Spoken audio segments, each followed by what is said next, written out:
Hello everyone, আসসালামু আলাইকুম। সবাইকে জুম্মা মুবারক। বন্ধুরা, আজকে আমরা শিখব খাদ্য ও পানীয়কে ইংরেজিতে ও বাংলায়। খাদ্য ও পানীয়কে ইংরেজিতে বলা হয় ফুড অ্যান্ড ড্রিঙ্কস। ফার্স্টই আছে রুটি। রুটি মানে ব্রেড। বনরুটি মানে বান। পাউরুটি মানে লোফ।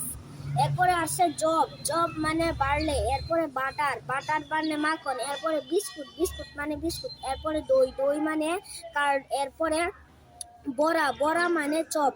এরপরে আছে তরকারি মানে কারি। এরপরে আছে রাইস মানে ভাত। এরপরে আছে কেক মানে পিঠা। এরপরে আছে গরুর মাংসের তরকারি ইংরেজি হচ্ছে বিফ কারি। সবজির তরকারি মানে ভেজিটেবলস কারি। মিট মানে মাংস। তো চিকেন মিট মানে মুরগির মাংস। বিফ মানে গরুর মাংস। খাসির মাংস মানে মাটন। তরল ফার্স্টই আছে জুস মানে রস। তারপর আছে কুলফি বরফ মানে আইসক্রিম।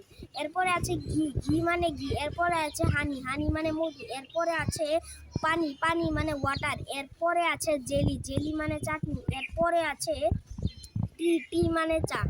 সকালের নাস্তা মানে ব্রেকফাস্ট। দুপুরের খাবার মানে লাঞ্চ।